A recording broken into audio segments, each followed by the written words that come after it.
Bonjour à tous et bienvenue sur cette vidéo qui va parler de mes projets d'écriture en particulier bien sûr. Je vais essayer de faire un petit récap chronologique de tous les projets qui me sont passés par la tête et de ceux que j'ai mis à exécution. Et je vais vous expliquer où j'en suis actuellement. Je vais essayer aussi d'expliquer pour chaque projet quelle était l'idée de départ, d'où ça venait, pourquoi j'avais envie d'écrire là-dessus, mais également le point que j'ai travaillé le plus sur le projet en question, parce que en fait souvent quand je commence à écrire quelque chose, j'ai des lectures en cours ou des lectures qui m'ont marqué et qui m'ont fait remarquer à quel point j'étais mauvaise sur un aspect ou un autre de l'écriture, et ça me donne envie de retravailler ce point. Donc en fait, souvent, un texte est associé à un point d'écriture que j'ai particulièrement travaillé, sur lequel j'ai particulièrement insisté, quitte à ce que ce soit vraiment trop pour ce projet.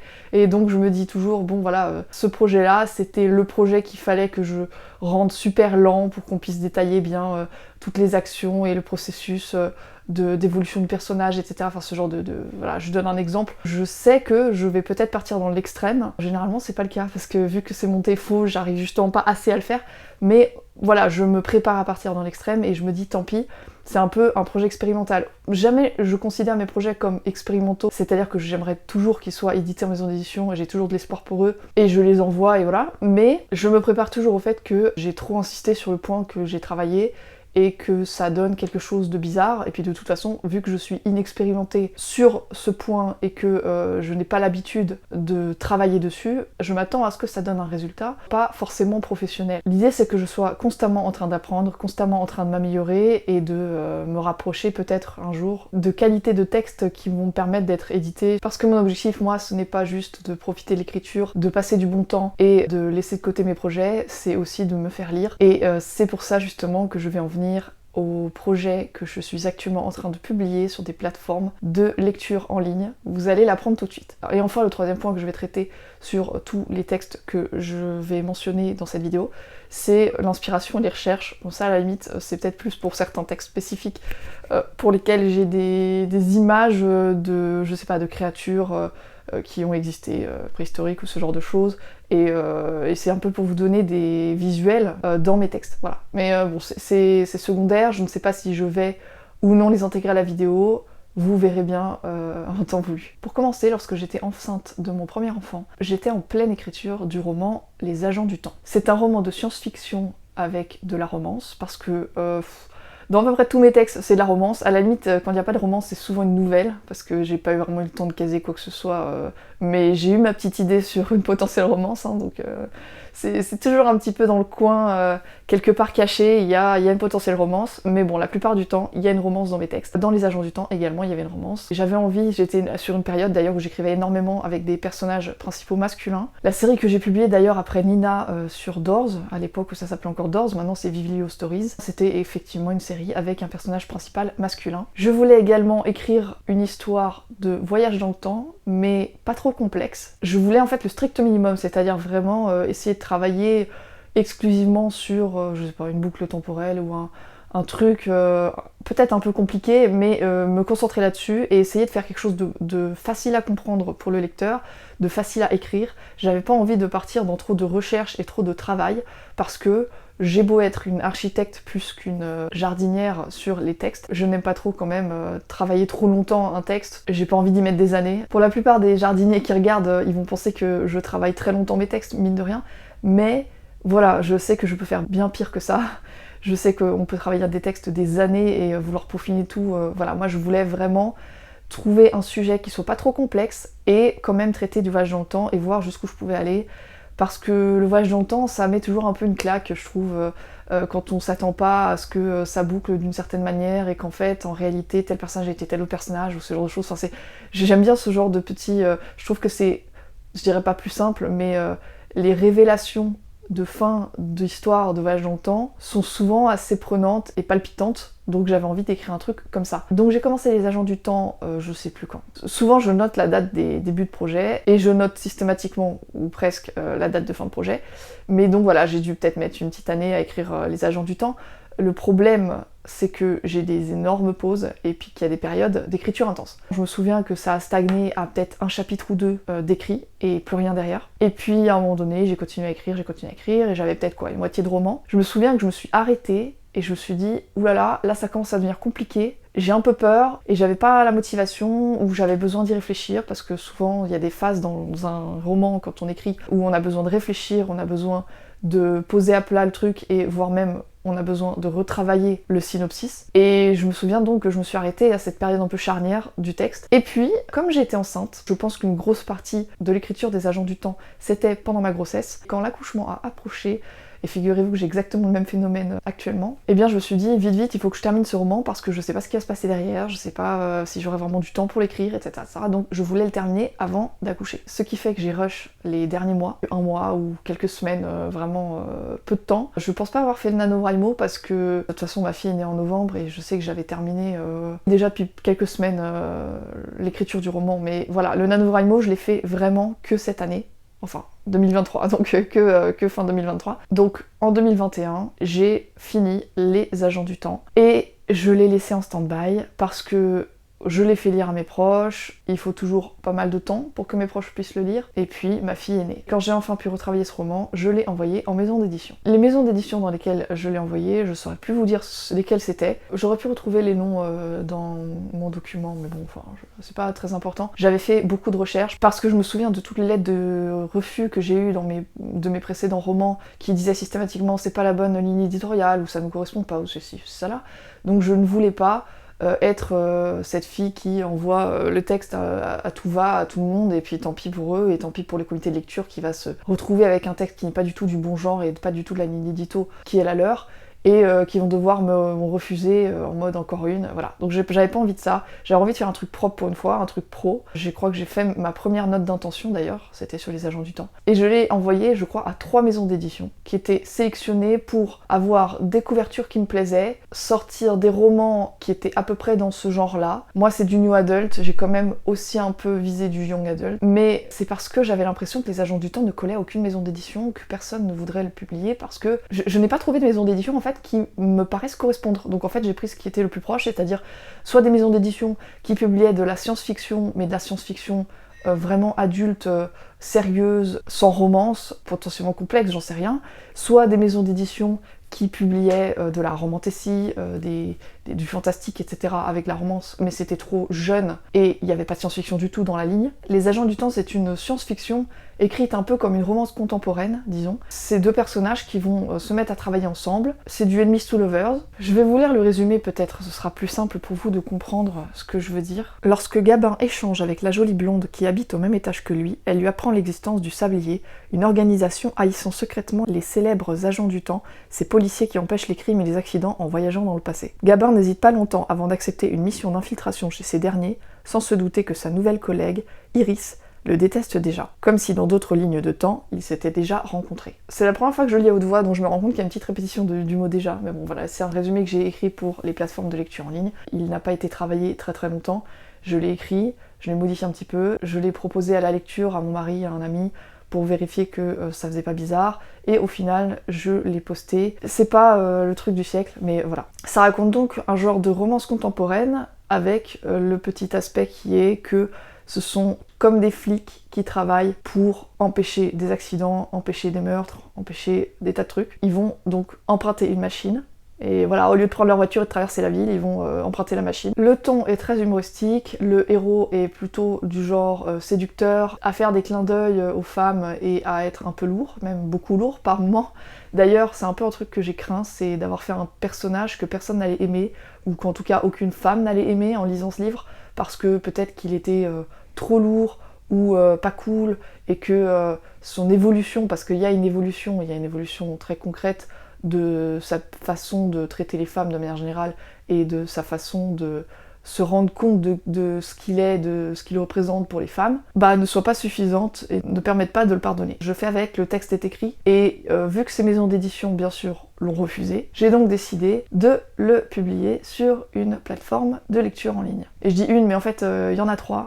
J'ai choisi toutes les plateformes qui me plaisaient, qui me correspondaient, qui collaient avec ce que je veux et ce que j'attends des lecteurs, c'est-à-dire tout simplement des lectures, des avis, des commentaires, une idée de si ça plaît ou non, et je ne cherche pas ni à le retravailler, enfin je ne pense pas qu'il va trouver un éditeur grâce à un succès quelconque, non, je veux juste qu'il soit lu, qui soit commenté, qui soit potentiellement apprécié. Et s'il y a quelques coquilles, je veux bien les corriger, mais c'est vrai que je ne veux pas le retravailler une 10e fois, même si bon, je l'ai pas travaillé 9 fois non plus, mais voilà, c'est fini, ce texte-là il est derrière moi, ça fait partie de mon expérience, de mes projets dans le tiroir, entre guillemets, et voilà, et mes plateformes en ligne, ce sera systématiquement ça.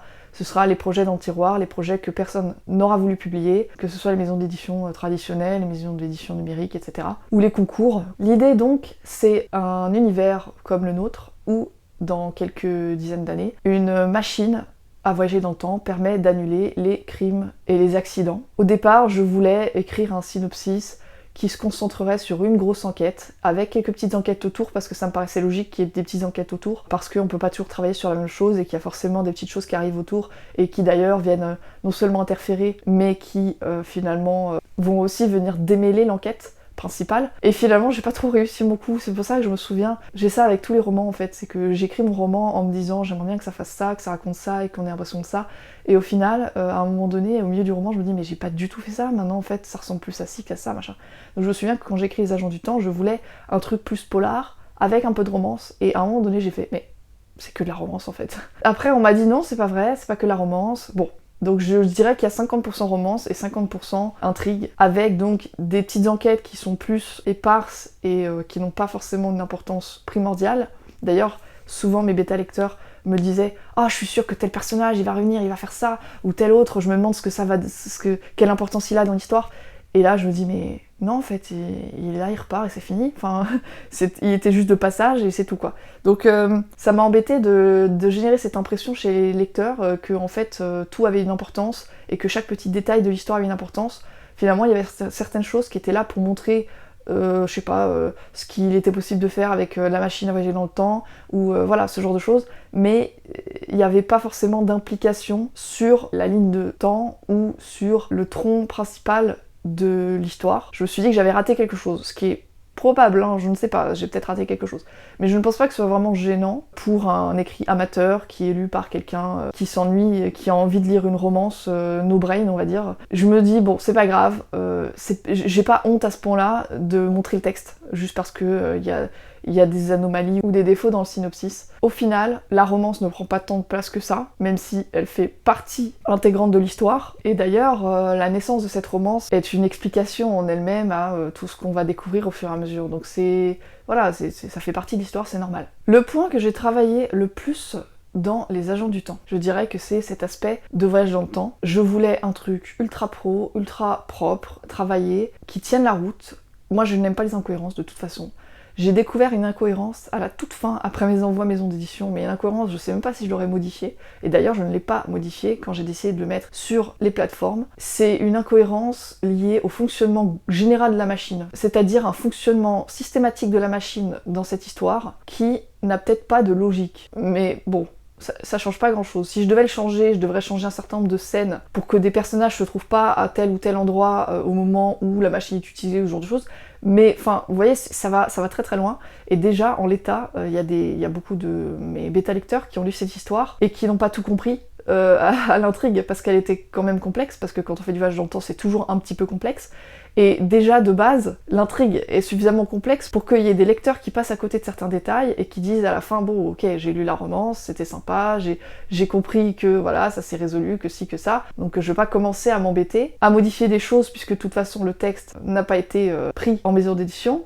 Et à la limite, s'il avait eu un succès fou, là, on aurait pu avoir les petits pinailleurs qui viennent et qui me disent non mais là, c'est pas possible, ta chronomachine, parce que ça s'appelle la chronomachine donc, elle devrait fonctionner comme ça et là, elle fonctionne comme ça. Bon, mais ça change rien à l'histoire, ça pose pas problème à l'intrigue, ça crée pas d'incohérence à l'intrigue et à l'histoire. Donc, je l'ai laissé et je m'en fiche. J'ai aussi remarqué que le personnage féminin d'Iris pouvait donner l'impression qu'elle était pénible, qu'elle avait un sale caractère, qu'elle reculait trop devant Gabin, le héros, et le rejetait un peu trop. Je me suis demandé ce que ça aurait donné si j'avais écrit l'histoire du point de vue de la fille, et je me suis dit que ça aurait donné pareil, sauf qu'on n'aurait pas vu à ce point-là qu'elle était pénible, qu'elle repoussait le personnage, qu'elle s'inventait des obstacles, et voilà. Donc en fait, j'ai écrit la romance telle qu'on l'aurait écrite en échangeant les points de vue, et en décidant que tout le bouquin était du point de vue féminin, parce que là, en l'occurrence, le bouquin est du point de vue exclusivement masculin. Il n'y a pas de changement de point de vue, j'aime pas ça d'habitude, même si je peux le faire de temps en temps, mais j'aime pas trop ça, même en romance, je préfère avoir un seul point de vue, Et en l'occurrence, donc, j'ai écrit la romance comme je l'aurais écrite si jamais j'avais eu Iris en point de vue principal. Donc je pense que Iris peut paraître pénible parce que nous on voit tout des yeux de Gabin qui ne comprend pas pourquoi elle le rejette tout le temps, pourquoi est-ce qu'elle fait pas un effort, pourquoi ci, pourquoi ça. Mais en fait, si on était du point de vue de la fille, tout le monde trouverait ça normal qu'elle soit comme ça, parce que dans sa tête, elle s'invente des obstacles et elle se dit que oui mais si, oui mais ça. Et de toute façon, elle a un historique, elle a des raisons qu'on ne connaît pas tout de suite, donc il faut aussi avancer dans l'histoire pour les comprendre. Voilà mes doutes, voilà les potentiels défauts de l'histoire, ou ce qui pourrait ne pas plaire. Peut-être que souvent, quand on veut lire une romance, on va vouloir la lire du point de vue qu'on peut le mieux comprendre, c'est-à-dire si on est une femme, le point de vue féminin, et éventuellement le double point de vue. Je n'ai jamais lu, je crois, de romance vraiment, qui soit que du point de vue masculin. Je ne sais pas si c'est bizarre, si ça peut être apprécié. J'ai tendance à dire que Les Agents du Temps, c'est un texte un peu bizarre, qui sort un peu de l'ordinaire et qui est pas très conventionnel. Et donc, si je n'ai pas de lecteur, ça me surprendra pas. Il suit pas vraiment les codes habituels des genres que j'ai choisis. Mais voilà, donc on a de la science-fiction, de la romance et pas mal d'humour, mine de rien. Après ça, j'ai voulu faire une pause avec les trucs compliqués, avec la fantasy, la science-fiction, le fantastique, les univers, les trucs à inventer, etc., etc. Et je voulais écrire une romance contemporaine. Comme vous l'avez vu dans mon point lecture précédent, j'ai énormément lu de romances contemporaines ces derniers temps, même si bon, l'écriture de la romance contemporaine qui me venait en tête, c'est faite un peu entre les lectures. Donc j'avais surtout découvert les deux romans qui m'ont vraiment plu de Ali Hazelwood, The Love Hypothesis, et également, je crois, Meilleurs ennemis de Sally Thorne. Donc j'ai lu ces deux romances-là et j'avais envie de prendre exemple sur ces deux-là. Pas forcément sur la structure d'histoire ou quoi, juste le fait que, tiens, voilà, des romances contemporaines qui m'ont plu, que j'ai réussi à lire jusqu'au bout sans m'ennuyer, sans me dire à quel moment est-ce qu'on va avoir quelque chose qui se passe. Je dirais pas que non plus il y avait masse d'action et que voilà, mais c'est des romances qui m'ont fait apprécier la romance contemporaine alors que jusque-là j'avais l'impression que j'y arrivais pas. D'ailleurs, j'y suis pas arrivée avec les autres. Il y en a une ou deux comme ça qui m'ont plu. Au final, à la fin de toutes ces lectures, je me suis dit la romance contemporaine c'est pas mon truc, j'ai pas envie actuellement d'en relire là tout de suite. Il y en a juste une qui me tente, je crois que c'est Si tu m'enlèves, prends garde à toi parce que ça avait l'air rigolo. Donc ça j'en ai entendu parler sur les chaînes Booktube par-ci par-là. Ça m'a tenté. Donc c'est une romance contemporaine qui me tente bien, et je suis pas à l'abri d'être tentée par d'autres romances contemporaines par-ci par-là, mais je vais pas essayer d'en chercher spécifiquement comme j'ai fait pendant des mois au cours de l'année 2023. Je voulais donc écrire cette romance, mais moi je suis pas très douée en romance contemporaine, parce que j'ai besoin de mettre beaucoup d'action, j'ai besoin qu'il se passe des choses, et la romance contemporaine, je dirais pas qu'il se passe rien, mais il faut qu'il se passe des trucs dans un milieu de la vie de tous les jours, tranche de vie, et j'aime pas du tout ça, de base. J'ai besoin qu'il se passe des choses palpitantes, donc des trucs qui sortent un peu de l'ordinaire, genre par exemple, Si tu m'enlèves, prends garde à toi, ça a l'air d'être une femme qui se fait enlever par un mec qui fait partie d'un groupe, je sais pas, un peu mafieux, je sais pas, je me souviens plus du tout du résumé. Mais je veux dire, c'est pas l'ordinaire ça, hein. Ça sort totalement de l'ordinaire. On va avoir des situations qui diffèrent totalement de ce que nous on pourrait vivre au quotidien, et donc voilà, pour moi ça devient tout de suite plus intéressant, et il y a tout de suite plus de possibilités et plus de matière à faire quelque chose d'intéressant. Alors que voilà, le taf ou l'école, c'est tout de suite moins palpitant. Donc non seulement je voulais écrire une romance contemporaine et travailler sur ce fameux point qui est que j'ai besoin qu'il y ait de l'action et il faut que je me calme un petit peu là-dessus. Mais en plus de ça, je voulais essayer d'écrire une scène de rapport physique entre les personnages, ou voire plusieurs, mais je pense que donc le minimum conventionnel, hein, parce que il y a plein de romances où il n'y en a pas du tout, mais le minimum, c'est généralement vers la fin, il y a un truc pour clôturer l'histoire, etc. Donc je voulais essayer ça, et je me suis dit, quoi de mieux que de proposer à Doors, nouvellement Vivilio Stories, une romance contemporaine sous forme d'épisodes, puisque ce sera plus court, plus vivant je dirais, puisque chaque épisode il y a une petite action et à la fin une petite chute ou quelque chose qui donne envie de lire la suite. J'ai déjà travaillé sur des séries littéraires, je connais le format, je savais que je pouvais essayer de faire ça. Donc j'ai proposé, sur base d'une idée que j'avais gardée de côté, parce que je garde des tonnes d'idées dans un projet Scrivener, que ce soit des idées de romance, des idées de personnages, d'univers, de monde et d'intrigue, donc en fait parfois je peux même assembler plusieurs choses, je dis tiens tel personnage il va être sur telle intrigue, et du coup finalement je fusionne deux idées. Mais en gros, j'avais noté cette idée qui était qu'une personne, ce serait une romance hétérosexuelle. Je me sens pas d'écrire une romance gay parce que je ne suis pas gay. Je me sens pas vraiment prête à parler pour les autres orientations sexuelles. Je préfère écrire pour l'instant des romances hommes-femmes et je verrai si un jour je m'essaye à d'autres genres. L'idée était qu'un personnage reçoive une newsletter d'un site web qui n'a pas forcément beaucoup de visiteurs, qui à un moment donné, pour je ne sais quelle raison, j'avais pas réfléchi à tout ça, ce sont des abonnés progressivement, donc en fait petit à petit, il y a de moins en moins de personnes abonnées à la newsletter. Et la personne qui tient le site aurait consulté la liste de personnes dans cette newsletter et aurait remarqué qu'il ne restait plus qu'une personne. Et donc on aurait ce couple formé d'une personne qui sait que sa newsletter n'est envoyée qu'à une seule autre personne, et cette autre personne qui ne connaît pas l'identité de la personne qui écrit cette newsletter. Alors bon, vous allez me dire c'est pas super glamour, parce que voilà, une newsletter, souvent voilà, on dit oh j'ai telle newsletter de tel truc, mais bon la flemme, je la lis pas, ou je la supprime directement, ou je me désabonne, ou voilà, bon bref, c'est pas super glamour la newsletter, c'est un peu comme le spam, mais là je pensais plus à un truc vraiment très spécifique, à un univers qui serait commun aux deux personnages par exemple. Ce serait évidemment une inspiration de type You've Got Mail, ou je ne sais pas, il doit y avoir plein d'autres trucs comme ça, enfin plein, c'est un énorme classique, hein, d'accord, c'est que des correspondants qui en fait ne savent pas qui ils sont l'un pour l'autre, mais qui en fait se connaissent dans la vraie vie. Donc j'avais envie de faire ce genre de truc parce que j'adore ce genre d'histoire. J'adore les fameux secrets d'identité de on sait pas que c'est elle, mais en fait c'est elle, on sait pas que c'est lui, mais en fait. Et du coup j'ai proposé à une personne de chez Vivio Stories cette romance. J'ai rédigé un synopsis qui correspondait à ça de manière développée, etc. Cette idée développée, je ne vais pas vous la donner parce que je pense que je peux toujours m'y intéresser, parce que effectivement elle n'a pas abouti. Apparemment c'était trop geek, justement trop versé dans l'univers que j'avais choisi, la thématique que j'avais choisie qui était commune aux personnages et qui leur permettait de vraiment correspondre quoi. Et du coup, vu que c'était trop geek, il a préféré refuser, donc en fait je me suis dit bon, je la laisse de côté, mais j'aimerais bien remanier cette idée de newsletter et cette idée de personne avec laquelle on interagit sans savoir que c'est telle ou telle personne qu'on rencontre dans la vraie vie. Et je retravaillais l'idée en lui disant bon ok d'accord, j'arrête avec cette idée, je la remanie, je l'inverse un petit peu parce qu'il y avait des choses que j'avais envie de tester, et je lui dis je te propose une autre version de cette romance, et après voilà, si t'en veux pas, t'en veux pas. Il me dit ok, donc je réécris un synopsis, cette fois très différent, où finalement j'ai tellement changé de direction que je me suis carrément éloignée de la newsletter. Il y a une histoire de mail au tout début, mais ça dure 3 secondes quoi. Vraiment, il y a plus... de toute façon c'est comme ça que ça fonctionne, l'inspiration, hein, de manière générale, vous partez d'une idée et en fait vous la remaniez tellement qu'à un moment donné, finalement ça ressemble plus à rien du début. Après on dit mais qu'est-ce que vous vouliez écrire au début? Bah alors je voulais écrire ça, mais ça n'a pas de rapport.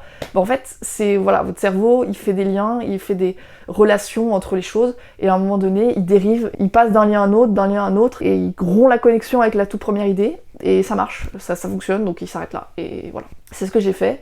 J'ai eu cette nouvelle idée de romance, que j'ai préparée sous forme de synopsis, je lui ai proposé, et là, j'ai pas eu de réponse concrète. Il me disait « Ah ok, d'accord », il disait le truc, et c'est tout. Et je lui fais « Mais du coup, je pourrais faire ça comme ci, je pourrais faire ça comme ça », et il me dit d'accord, ok, ouais, enfin, voilà, il répondait pas en fait. Et à un moment donné, je me dis non mais attends, si je le force pas à répondre, je ne vais jamais avoir de réponse, je ne vais jamais savoir si oui ou non, et là je vois qu'il ne veut pas s'engager. Donc je lui dis, tu sais quoi, je vais écrire l'histoire, et si t'en veux, t'en veux. En gros, je vais l'envoyer directement en soumission. Si vous en voulez, vous prenez. Si vous en voulez pas, c'est pas grave, moi de toute façon j'ai prévu de sortir tout un tas de textes sur mes plateformes de publication en ligne, et ce serait un texte qui aurait un peu son exclusivité sur les plateformes, c'est-à-dire qu'il aura jamais vraiment été envoyé en maison d'édition en dehors de Vivio Stories. Donc je dis, moi je m'en fiche, ça va renflouer un petit peu la liste des textes qui vont être disponibles sur mon profil, parce que j'avais peur justement, j'avais pas l'impression d'avoir beaucoup de textes disponibles pour les mettre sur les plateformes, et j'avais envie qu'il y en ait beaucoup assez rapidement, parce que je sais que plus il y a de textes, plus les textes se font la pub entre eux, et que j'avais envie d'avoir voilà, un profil suffisamment fourni, et je sais bien que j'écris des romans, ils prennent une année à s'écrire, voire plus, et j'avais pas envie d'attendre trop longtemps avant d'avoir un certain catalogue. Donc pour enflouer mon catalogue, je me suis dit c'est pas grave, voilà, une petite série de, je vais dire 10 épisodes, mais c'est pas 10 épisodes, parce que ce qu'il voulait lui, c'était un truc qui correspondait à la nouvelle ligne édito, Avant Rocambole et puis Doors, ils publiaient des choses qui étaient plutôt courtes justement, des séries qui pouvaient faire 6 épisodes, 10 épisodes. Et maintenant ils veulent des choses qui ressemblent plus à des petits romans. Et donc ils m'avaient demandé une série de 20 épisodes, enfin 20 minimum.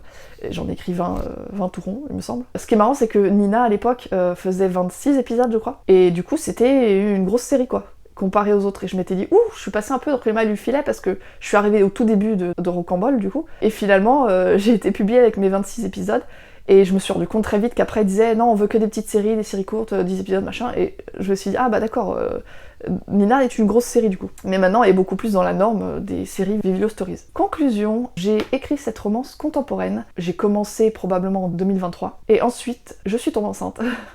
Évidemment. Je viens de vérifier la date à laquelle j'ai proposé ma série à Vivilio, c'était le 18 juillet. Je suis tombée enceinte 24. Je me suis dit, je vais écrire cette romance contemporaine, peu importe comment, et je suis tombée enceinte, et dans les semaines qui ont suivi, j'étais nauséeuse comme pas possible. Et du coup, il s'avère que j'ai écrit ma série. Chaque jour, j'écrivais un épisode. Je crois que je les écrivais sur justement le Nanouvrimo parce que, en fait, j'avais fait le camp nano. Il me semble que j'ai fait le camp nano en juillet avec l'appel du Chatral. Mais non, qu'est-ce que je raconte? Je sais plus. Si, je crois que c'est ça.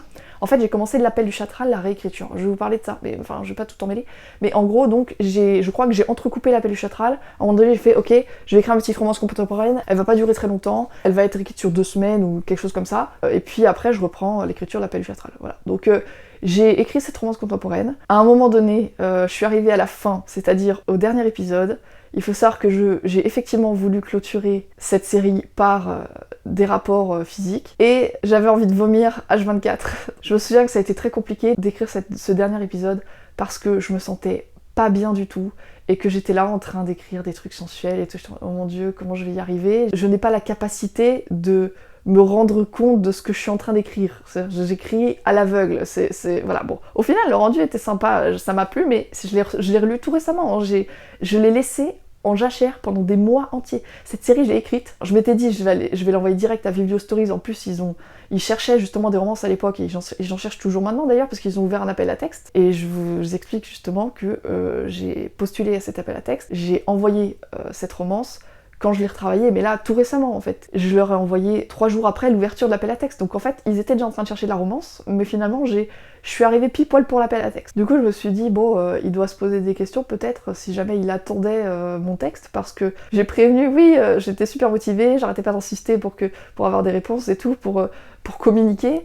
J'ai écrit cette série, et il a dû se dire, bon, de toute façon, elle l'a jamais écrit, tant pis, elle a abandonné l'idée. Bah non, en fait, le truc était écrit. Genre, j'ai mis peut-être... Comme ça a duré 20 jours, ouais, c'est ça, je crois que ça a duré 20 jours, j'ai pris 1 mois, et pendant 1 mois entier, j'ai écrit mon truc. Un épisode par jour, pendant 20 jours, et peut-être même qu'il y a eu 1 jour ou 2 où j'ai pas écrit, et où j'ai retravaillé le truc, ou voilà, mais peu importe. Enfin, en une vingtaine de jours, j'avais écrit ma série. Et à la fin, j'ai fait, ok, je sais vraiment pas ce que c'est, ce que ça donne, si c'est bien ou pas. J'ai mis de côté, j'ai arrêté d'y penser. Et après ça, j'ai repris l'appel du Chatral. Pour clôturer d'abord sur cette série, là, tout récemment, je l'ai reprise, et je me suis dit, ça va être nul, la scène de bidule, je vais la modifier totalement. J'avais même envie d'enlever toute la partie physique, parce que j'avais peur que je me sois forcée pour faire quelque chose qui du coup était trop cliché, trop ressemblant à ce que j'ai lu dans d'autres romans, et qui me ressemblait pas, moi qui fais toujours des trucs un peu abstraits pour décrire ce genre de trucs, je décris des sentiments très, poétiques, etc. Et là, je me suis dit, je me suis forcée, ça doit être moche et tout. Finalement, ça m'a pas trop mal plu. J'ai bien sûr reformuler quelques trucs par-ci par-là dans toute la série, mais globalement ça m'a plu, donc j'ai même pas attendu d'avoir des bêta lecteurs. Je me suis dit c'est reformulé, c'est corrigé, j'ai fait en sorte d'avoir aucune incohérence, aucune bizarrerie. J'avais des incohérences, hein. Il y avait une histoire d'un appartement qui changeait, je crois qu'au départ elle avait un canapé et puis à un moment donné elle avait qu'une chaise, donc j'ai fait bon, faut que je change, parce que au moment où elle a qu'une chaise, elle dit bah non, j'ai pas de canapé, et en fait au tout début elle avait un canapé, donc bref, ce genre de bizarrerie là, donc j'ai modifié. Mais sinon voilà, tout a été corrigé par moi-même seulement, et je l'ai envoyé directement. Parce que pour moi, dans l'idée c'était, ils me le prennent, ok, je le retravaille avec eux, y a pas de souci, je ferai ce qu'ils veulent pour que ce soit retravaillé.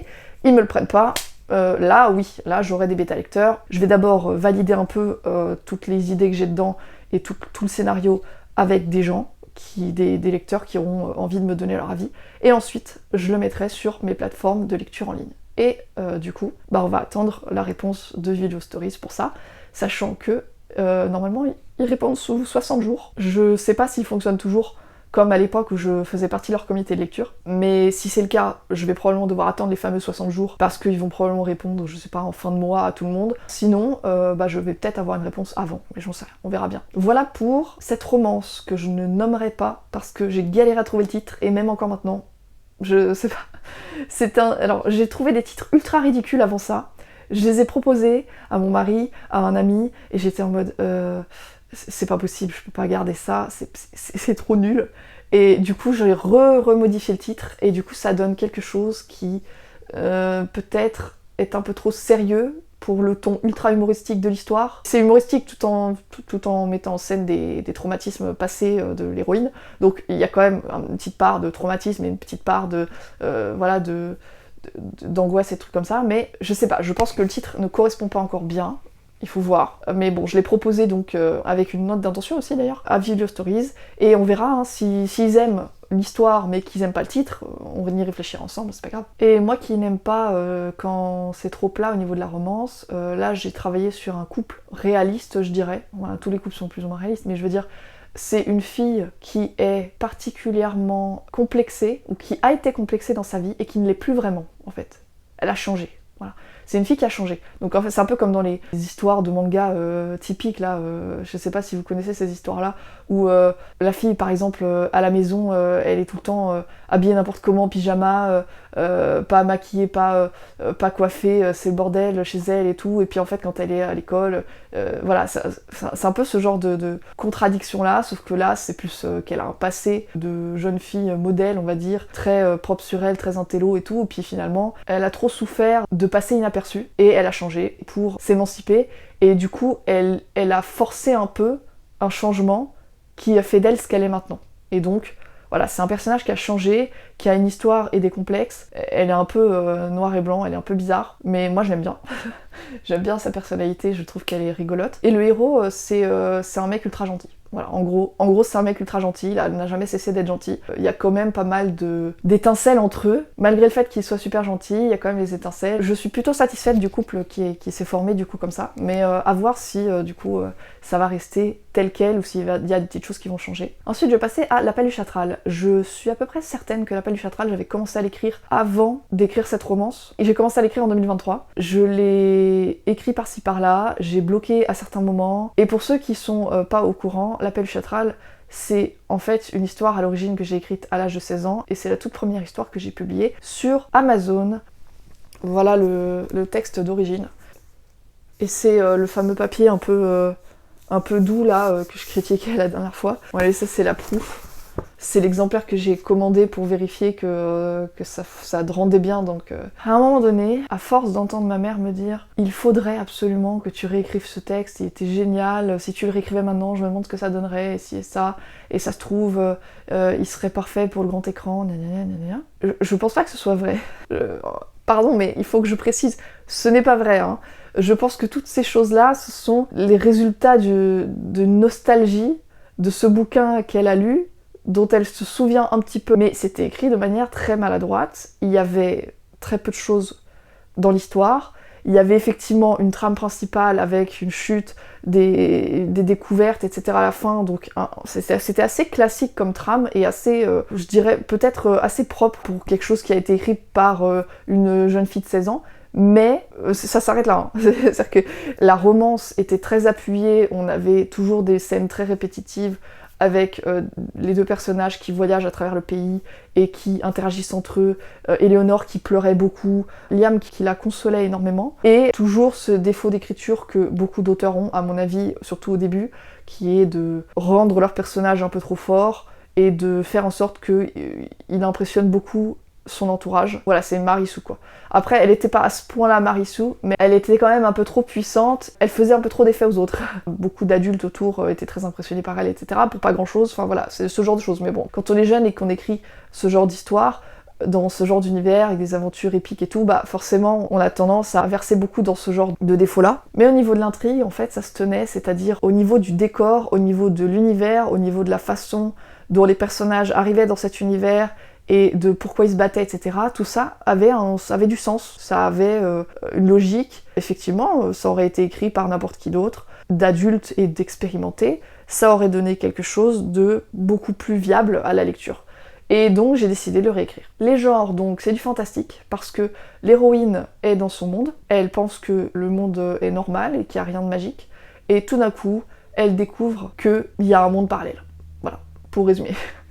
Mais en gros, l'histoire, c'est juste qu'elle rêve d'un garçon depuis toujours, ou plutôt depuis qu'elle est toute petite, pas exactement depuis la naissance, mais presque, enfin depuis qu'elle a 4-5 ans. Vu que j'ai travaillé énormément en amont, il y a des tonnes de choses qui sont juste une espèce de bible dans laquelle je vérifiais mes données, mes dates et mes périodes, donc forcément je ne retiens pas tout comme j'aurais retenu tout si j'avais tout dans la tête et que j'avais rien sur le papier, quoi. Elle fait donc des rêves la nuit, quand il pleut, de ce garçon et de son chien. Elle le connaît par cœur, c'est son meilleur pote, mais sauf que c'est dans ses rêves. Mais c'est des rêves très très réalistes, hein, enfin vous comprenez, c'est comme des visions, quoi. Et en plus de ça, elle a vécu un entraînement au combat avec lui, et en fait, ça a eu un effet sur ses capacités pendant le jour. Donc il y a cette petite bizarrerie là, elle vit sa vie, il n'y a jamais rien eu de bizarre à part ça, et de toute façon, elle se pose pas de questions.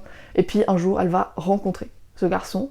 Elle va le croiser en tout cas, elle va se dire c'est pas possible, c'est le garçon de mes rêves, gna gna gna. Bon bref, c'est un énorme classique. J'ai modifié des tas de choses et j'ai décidé de changer aussi le point de vue. Parce que donc c'était à la première personne, au passé simple. Je réécrivais ça un peu à cause de ma mère, et donc ma mère n'aime pas vraiment la première personne et n'aime pas vraiment le temps présent, il me semble, ou l'un des deux, bref, peu importe. Et du coup je me suis dit, je vais faire la troisième personne au passé simple, parce que c'est un peu le truc conventionnel qui était dans tous les bouquins que je lisais quand je lisais gamine. Et puis un jour j'ai découvert qu'on pouvait écrire la première personne dans Twilight, et puis un jour j'ai découvert qu'on pouvait écrire au présent dans Hunger Games. Mais à l'époque, je n'ai lu que de la troisième personne et du passé simple, donc j'ai décidé que j'allais refaire ça. Le point faible sur lequel je voulais travailler sur l'appel du Chatral, c'était le problème de l'action. Moi, quand j'écris de l'action, je l'écris trop vite. Tout se déroule trop vite et mon roman tout entier n'est que de l'action. Je fais beaucoup d'ellipses et j'écris trop de rebondissements, trop de choses intéressantes à voir, parce que dans ma tête, tout ce qui est plus lent, tout ce qui est plus descriptif m'ennuie et donc va ennuyer le lecteur. Donc je voulais un roman lent, et l'appel du Chatral, il fait 1,5 fois la taille de mes romans habituels. Il fait 1,5 fois les Agents du Temps, et je crois qu'il fait 1,5 fois un peu tous les autres trucs que j'ai écrits. Même si les Agents du Temps étaient un tout petit peu plus courts que les autres, il me semble.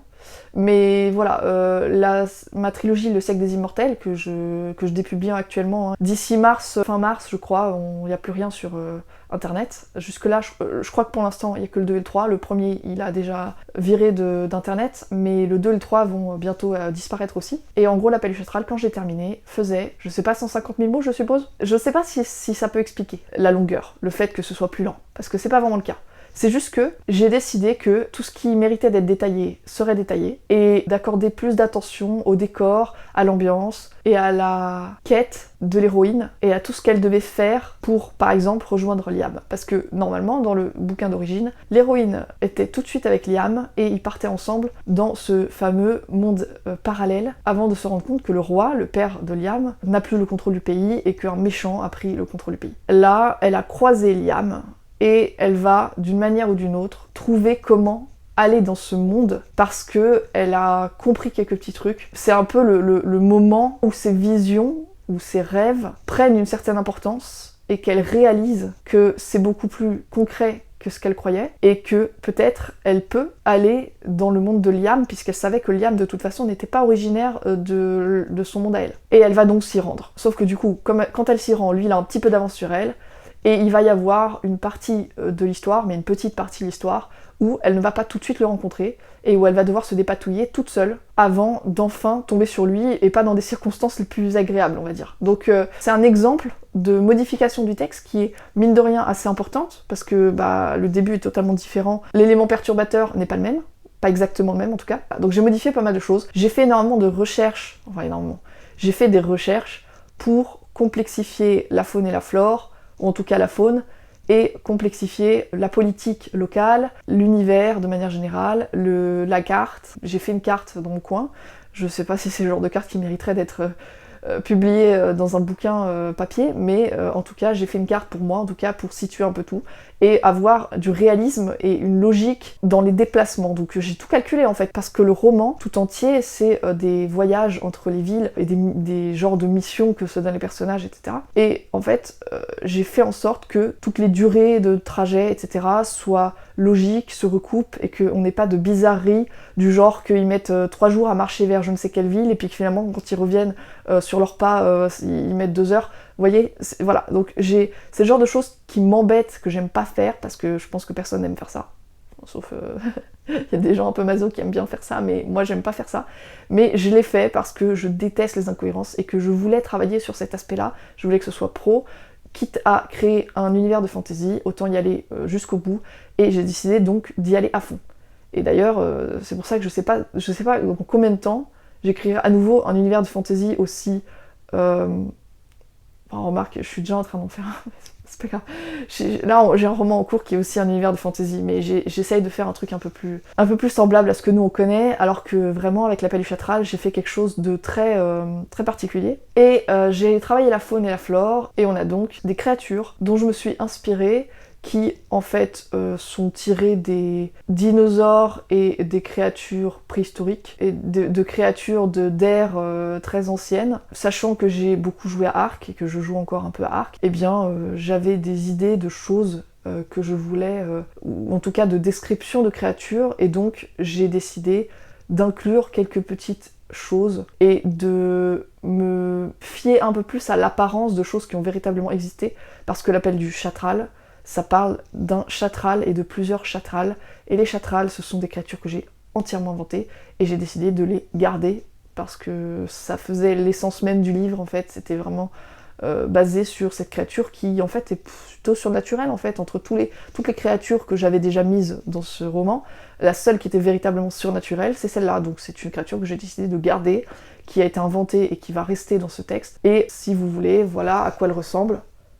C'est en fait une image de Thylacoleo, hein, tout bêtement. C'est pas du tout l'image d'un chatral qui a été dessiné ni par moi ni par qui que ce soit. C'est juste, voilà, c'est juste une image d'inspiration qui vient d'un Thylacoleo, voilà, vous faites Google image Thylacoleo, vous allez voir, c'est une créature qu'il y a aussi sur Ark, bien sûr, dans le jeu vidéo Ark, et c'est une créature qui n'est même pas vraiment un grand félin, c'est un marsupial, je crois, enfin c'est pas une créature, vous voyez la gueule, on dirait plutôt une espèce de gros rongeur, c'est juste une inspiration, mais vous voyez un petit peu le genre, et donc j'ai ajouté d'autres petites choses comme ça, et j'ai listé quelques créatures de ce monde qui pourraient apparaître, et que Éléonore va croiser. J'ai essayé de changer vraiment l'ambiance, enfin de l'améliorer et de complexifier, et de rendre plus réaliste et plus agréable à lire, tout simplement, l'appel du chatral. Avec aussi un retravail du méchant et des autres méchants potentiels qu'il peut y avoir dans le roman. L'appel du chatral, je l'ai terminé fin 2022. Avec le NaNoWriMo. C'est pour ça que je vous disais que le NaNoWriMo, je l'ai fait qu'une seule fois vraiment, c'était pour mon roman en cours, en 2023. J'ai en réalité pas fait NaNoWriMo complet avec l'appel du chatral, je suis arrivée, je crois, début novembre, avec ma moitié de bouquin. Enfin, moitié, j'étais peut-être un peu plus avancée que ça, je me souviens plus. Ça faisait un moment que j'écrivais pas parce que, je sais pas, j'avais pas la motivation et c'est très compliqué avec ma fille que je garde. J'ai décidé que j'allais terminer l'appel du chatral grâce au NaNoWriMo.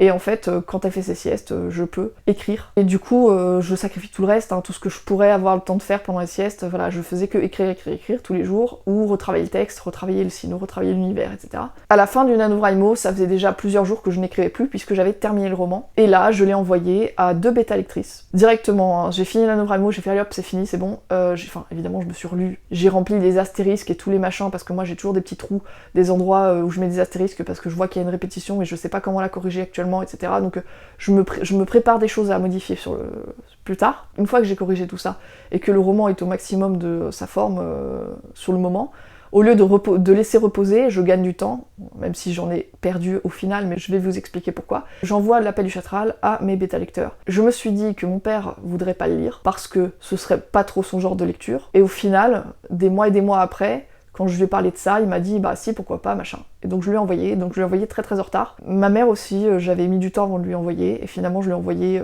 moins en retard que mon père, mais je lui ai envoyé quand même, et elle a fini par donc le lire entièrement et m'envoyer ses corrections, que je n'ai pas encore appliquées. Et les deux bêta lectrices, je leur ai dit, écoutez, j'ai d'autres choses à écrire, donc vous savez quoi, vous avez le temps, allez-y, lisez comme vous le pouvez, et ensuite vous m'enverrez vos corrections. Et j'aurais mieux fait de pas faire ça. Mais vous allez me dire, bah évidemment qu'il fallait pas faire ça, évidemment qu'il fallait donner une deadline. Bon, les deux bêta lectrices ont commencé à lire, ont trouvé ça très bien apparemment, ça leur a plu. L'une des deux avait ses études, des partiels, des trucs comme ça, donc en fait elle a été un peu lente, mais j'avais un document Google Drive, donc je pouvais voir au fur et à mesure ses commentaires, c'était intéressant, c'était sympa, etc.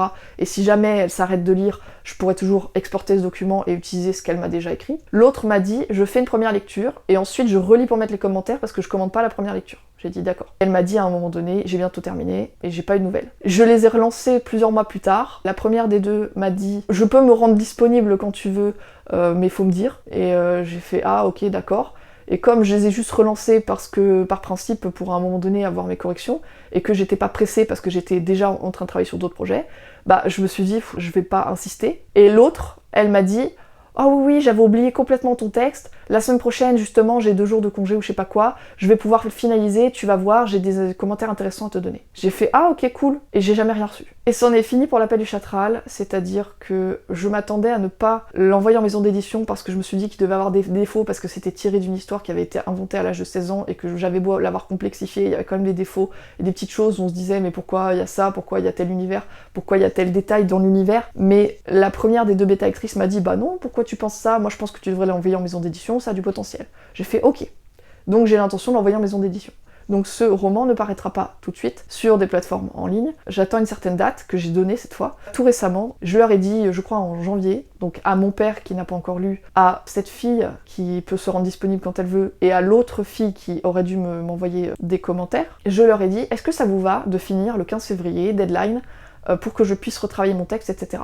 Il faut savoir que je me dépêche parce que je vais accoucher, hein, fin avril, et que du coup bah j'ai plus que ça, j'ai plus que ce temps-là, je sais très bien qu'après je vais plus avoir le temps de rien du tout.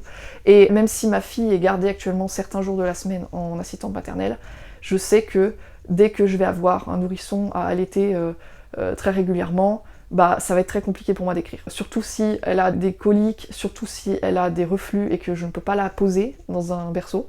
Ça va être très compliqué pour moi d'avoir du temps, et je sais que pendant des mois et des mois, je ne ferai plus rien. Je dois terminer mes projets en cours. J'ai donc donné cette deadline le 15 février, et je leur ai dit, je suis désolée, si vous n'êtes pas disponible d'ici là, si vous ne pouvez pas terminer d'ici là, ça va être mort pour moi de prendre en compte vos commentaires, parce que je dois pouvoir travailler sur l'appel du Chatral et en l'envoyer en maison d'édition.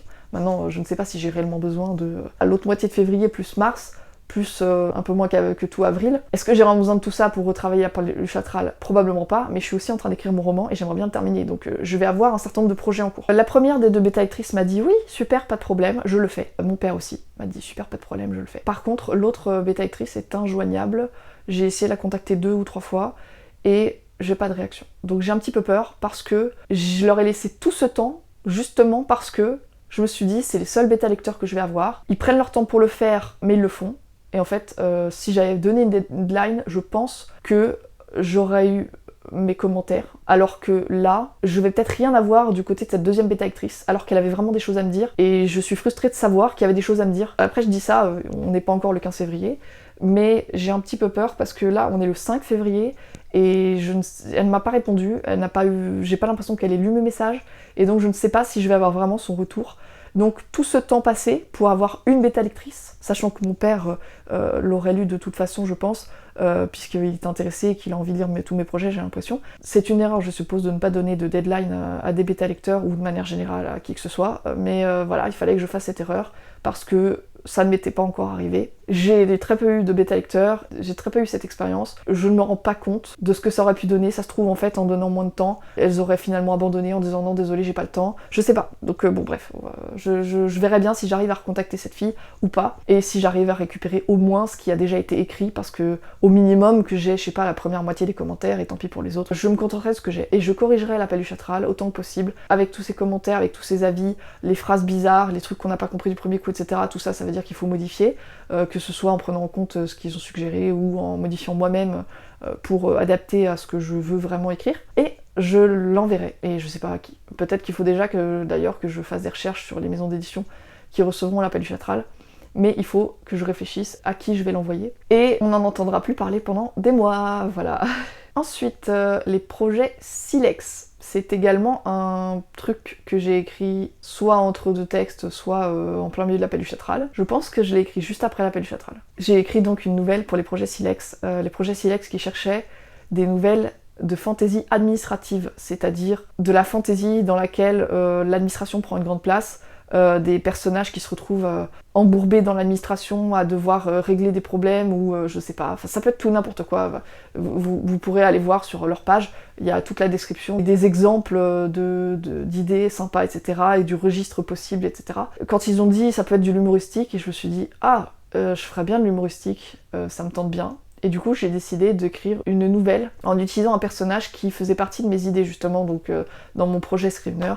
J'ai plein d'idées de personnages, d'univers et d'histoires, et j'ai ce personnage que je voulais placer quelque part un jour, et dans ma tête c'était une espèce de féline à fourrure donc, avec des oreilles de chat et tout. Pas une humaine avec des oreilles de chat comme dans les mangas, hein. Une femme chat à fourrure. J'avais envie qu'il y ait une espèce de choc des cultures entre elle et des humains normaux, mais bon au final j'ai pas vraiment fait ça. Mais en tout cas j'ai pris ce personnage, cette femme à fourrure on va dire féline, et je l'ai mise dans cette nouvelle. Mais du coup j'ai joué sur le fait qu'elle allait se rendre dans la ville principale de son monde pour obtenir compensation, parce que dans cet univers il y a des souhaits qui sont formulés à la naissance par les parents, et il y a aussi une interdiction magique liée à l'espèce de l'enfant, et tout ça est appliqué magiquement, on va dire, et transforme, ça c'est pas vraiment qu'il se transforme, mais ça a un effet magique sur l'enfant. Et en l'occurrence, normalement, ça devrait avoir des effets assez subtils, puisque les parents sont pas fous pour dire que leur enfant va ressembler, je sais pas, un crocodile mutant, enfin, ouais, c'est vraiment des souhaits qui sont bénéfiques, qui sont un peu comme les trois bonnes fées sur le berceau d'Aurore. Ça va vraiment affecter l'existence de la créature. Et donc cette héroïne qui s'appelle Kiala a vécu toute sa vie en tant que chimère bipède. Et elle est pas contente du tout d'être une chimère bipède parce que en fait ses frères et sœurs ils sont tous quadrupèdes, c'est des espèces de gros lions avec une queue de serpent et avec des cornes de bélier ou des cornes, voilà. Et elle est bipède et donc elle ressemble à personne. Et ses parents lui ont toujours dit, nous c'était pas du tout ça les vœux qu'on a fait pour toi, et on sait pas d'où ça sort cette morphologie quoi. Et du coup, comme elle est complexée, eh bien elle va se rendre à la ville mère et elle va essayer d'obtenir compensation et de demander à ce qu'on lui rende son apparence naturelle de chimère. Et donc tout est très humoristique. J'avais pas cette idée-là à la base, j'avais une idée beaucoup plus compliquée, je voulais un personnage masculin, et je voulais en fait m'amuser sur l'idée que en fait l'administration faisait tout pour que chaque personne arrivée dans cette ville y reste le plus longtemps possible. Un peu comme s'ils étaient enchantés et qui voulaient rester, un truc comme ça. Enfin bref, c'était un délire un peu comme ça que j'avais envie de faire au départ. Que l'administration faisait exprès de créer des délais et des trucs pour que chaque personne qui vient dans cette ville reste un certain temps et soit forcée d'y vivre et de s'y plaire, et que le charme de la ville fasse ses faits au bout d'un moment. Et bref, ça n'avait rien à voir finalement. Mais bref, donc finalement j'ai écrit « Les petits êtres ne se trompent jamais ». Vous n'allez pas comprendre d'où vient le titre et quel rapport avec l'histoire que je vous ai racontée sur la chimère bipède. C'est, on va dire, tout l'aspect humoristique de l'histoire concentré dans ce titre, puisque dans la ville mère, il y a des petits êtres qui sont des espèces de petites boules de poils blanches, et c'est eux qui gèrent l'administration. Ça m'a beaucoup plu de l'écrire, j'ai été très contente des avis, des retours, parce que tout le monde m'a dit que c'était super. Et bon, ça n'a pas été pris au concours, parce que apparemment, ils n'ont pas aimé la conclusion de l'histoire, qui pour eux annulait un peu trop tout ce pourquoi l'héroïne avait travaillé tout au long de l'histoire. Mon objectif à moi, c'était de rendre différents personnages heureux, et tous les personnages avaient des objectifs différents et parfois opposés. Donc je n'ai pas trouvé de problème dans cette histoire de conclusion de texte. J'ai l'impression, quand ils m'ont dit ça, que ça voulait dire que eux, ils voulaient que l'administration soit systématiquement critiquée et dénoncée dans les textes. Et quand ils se sont rendus compte que mon histoire n'était pas 100% dans cet objectif-là, ils ont peut-être été un peu déçus, je sais pas. Peut-être que tous les textes qu'ils ont lus allaient dans ce sens, et qu'ils s'attendaient à la même chose de ma part, et que la conclusion et la chute de l'histoire ne les ont pas transcendés. Mais dans tous les cas, j'ai pas modifié cet aspect-là de l'histoire, parce que c'est ma chute, c'est ma fin, et j'ai pas envie de la changer comme ça. Surtout que du coup, ils vont pas prendre le texte pour autant, donc ça ne change rien. Et j'ai publié le texte sur les plateformes en ligne que je vais citer à la fin de la vidéo. Les petits êtres ne se trompent jamais ont été découpés en 3 chapitres.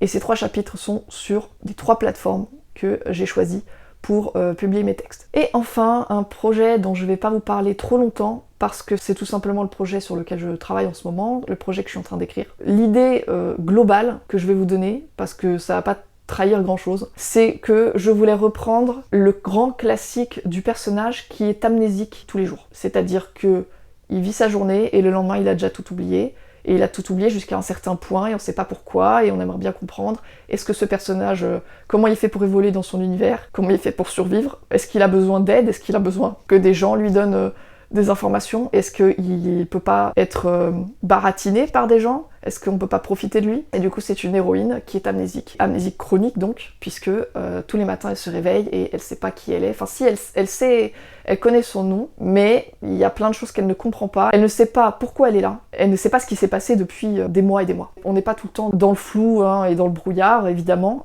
et puis donc il y a une romance. C'est une romance fantasy, une romantasy, avec une héroïne amnésique au départ, et puis petit à petit les choses changent un peu et l'histoire évolue pas mal mine de rien. Les objectifs varient énormément puisque de toute façon comme elle est amnésique, quels objectifs elle avait c'est un peu compliqué, elle essayait juste de survivre dans son monde, donc petit à petit des objectifs se débloquent on va dire. Donc voilà, je suis en train d'écrire ça. Pour ce qui est du point travaillé, alors là j'aimerais bien vous le dire parce que je viens de terminer 4 romans, une saga que vous connaissez sans doute très bien, les Chroniques lunaires. Je n'ai pas lu les romans secondaires, je sais pas si je vais les lire, peut-être que je lirai celui, je crois qu'il y en a un sur l'Android, une romance avec l'Android, et je sais déjà qui ça va être parce que ça se voit hein, dans le 4e tome, on le voit très bien. Mais donc j'ai lu les 4 tomes, je viens de terminer le 4e hier, donc vraiment tout récemment. Et j'ai commencé à lire celui-là, de Sang, d'écume et de glace, de Alexiane Delis, j'en suis qu'au tout début.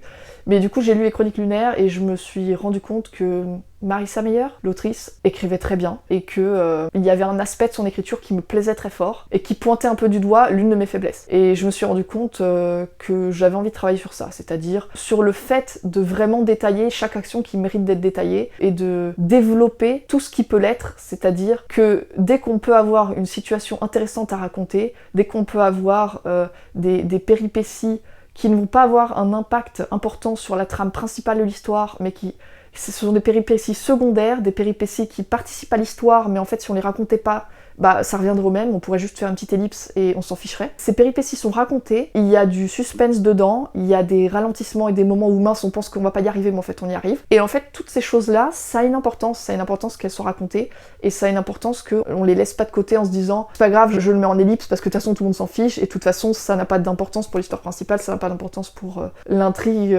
C'est bizarre hein, peut-être dit comme ça, enfin peut-être que vous comprenez pas où je veux en venir, mais en gros, je me comprends.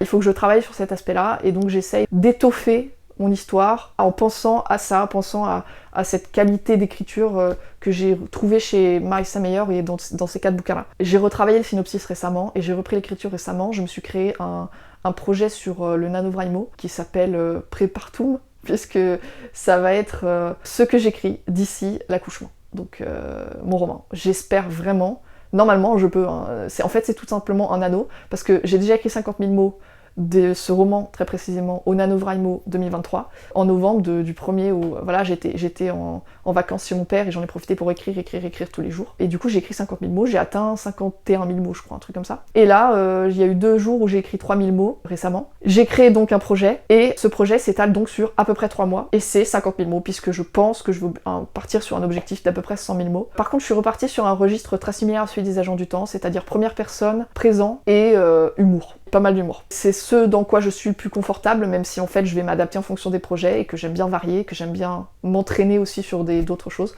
Mais donc voilà, ça va être une romantasy humoristique, et à la fois donc avec des sujets un peu tristes ou complexes, des traumatismes à mentionner, etc. Évidemment, il faut toujours un petit peu de tout. J'avais acheté, je vous avais dit, une Kobo Ellipsa 2E. Je viens de me rendre compte qu'elle est complètement défectueuse depuis que je l'ai reçue, et je m'en étais pas rendu compte. Parce qu'en fait, quand je branchais un câble pour la charger ou pour la connecter à l'ordinateur, elle frisait. Et je pensais que c'était normal, que je m'étais dit, ah mince, il faut utiliser le câble d'origine, ou je peux pas la brancher à l'ordinateur, c'est pas fait pour ça, etc. Je sais pas ce que j'avais en tête, mais en fait elle était totalement défectueuse, et maintenant je me rends compte que je ne peux même pas la charger, parce que du coup j'ai vécu sur sa batterie, j'ai lu Absolu de Margot de Seine, et c'est tout. en fait. Donc j'ai juste lu un roman, j'ai eu largement assez de batterie pour le faire, et j'ai commenté avec le stylet. J'ai commenté en fait les phrases qui étaient vraiment bizarres, ou les erreurs, ou les fautes, ou les trucs comme ça. Et je me suis dit que ça pourrait me servir si je voulais postuler en tant que correctrice. Bon, après, il me semble que Absolu a été publié chez Brajlon, donc j'ai probablement peu de chances d'être prise comme correctrice chez Brajlon, mais dans ma tête, l'idée c'est que je postule dans des maisons d'édition pour peut-être être correctrice sur certains textes, etc.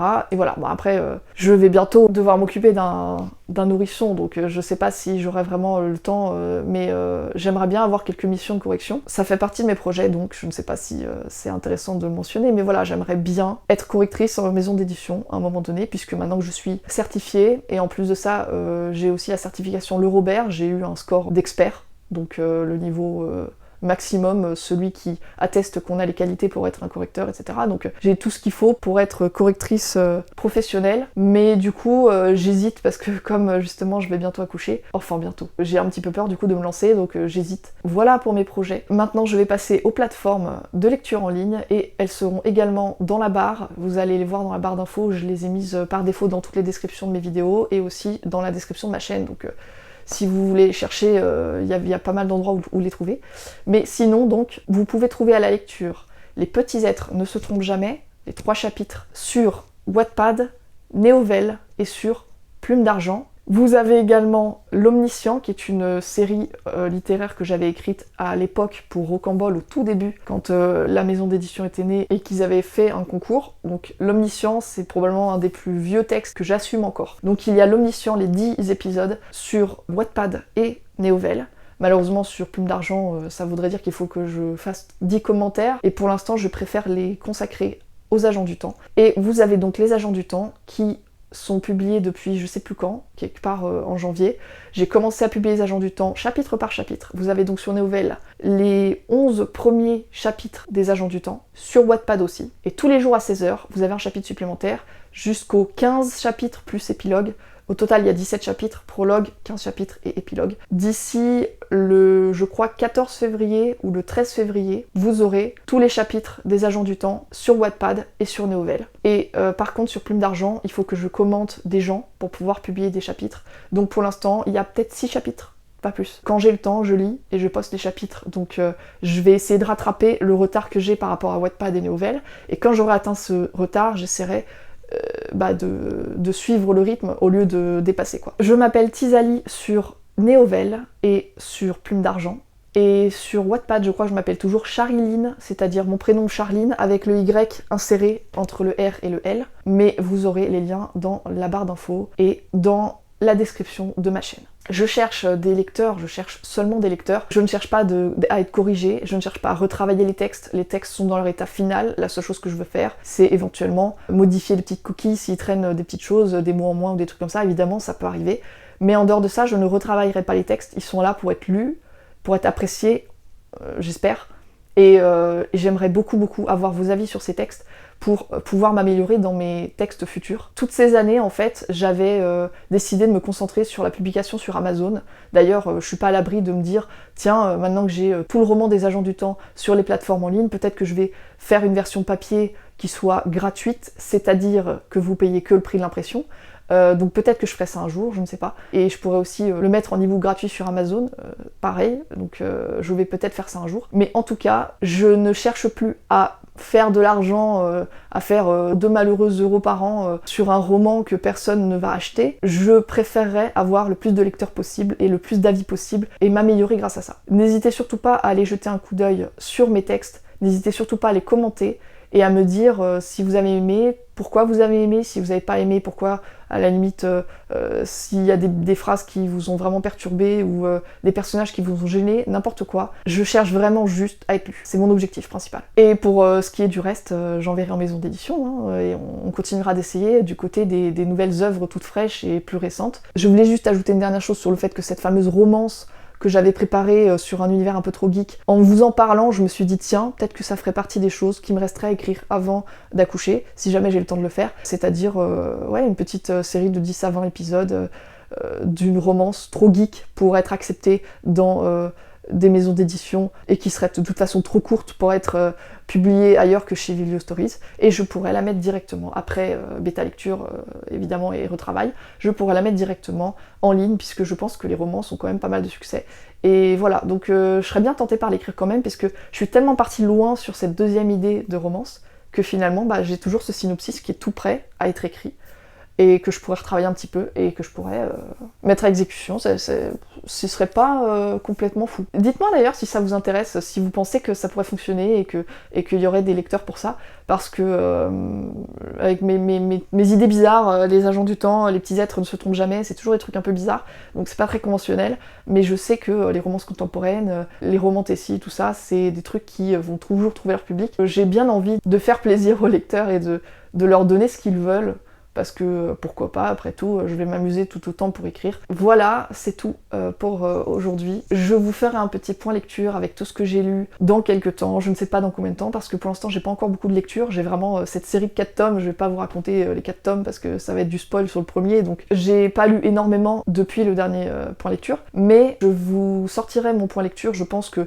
je devrais avoir le temps d'ici que j'accouche aussi, de faire un point lecture et de lire des livres, plus de livres. J'ai mis sur Livre Addict que je suis en train de lire Entre deux mondes d'Olivier Norek, mais j'ai pas trop eu envie de lire ça finalement, je préférais me lancer sur cette roman Tessie. On verra ce que ça donne, mais je pense que j'enchaînerai ensuite avec Entre deux mondes parce que c'est le seul autre roman que j'ai en e-book, et j'en ai marre de lire du papier et de pas pouvoir aller dans ma chambre le soir, parce que je veux pas embêter mon mari avec la lumière. Du coup, avec ma liseuse, c'est beaucoup plus facile. Il faut que j'appelle la Fnac et que je règle ce problème de liseuse défectueuse, parce que j'aimais vraiment beaucoup cette Kobo Ellipsa 2E et que j'ai même pas pu l'utiliser plus d'une fois. Il faut que je règle ce problème, et puis je pourrai à nouveau noter plein de choses sur les textes et éventuellement vous en parler comme ça, parce que ce sera beaucoup plus simple que juste de mettre des marqueurs sur les pages. Sur ce, je vous dis à bientôt. J'espère que cette vidéo vous a plu et que vous allez jeter un coup d'œil à mes textes, parce que j'ai très hâte d'avoir des commentaires. Pour l'instant, ça fait déjà pas mal de jours que je publie et que je n'ai pas eu de réaction, et j'ai juste eu quelques fans, c'est-à-dire des gens qui ont ajouté mes textes dans les listes de lecture, mais il n'y a pas eu vraiment de lecture, il n'y a pas eu de commentaires. Donc j'ai très hâte d'avoir mes premiers commentaires et de voir si ça trouve son public ou pas. Donc voilà, n'hésitez surtout pas, et on se retrouve une prochaine fois dans une nouvelle vidéo.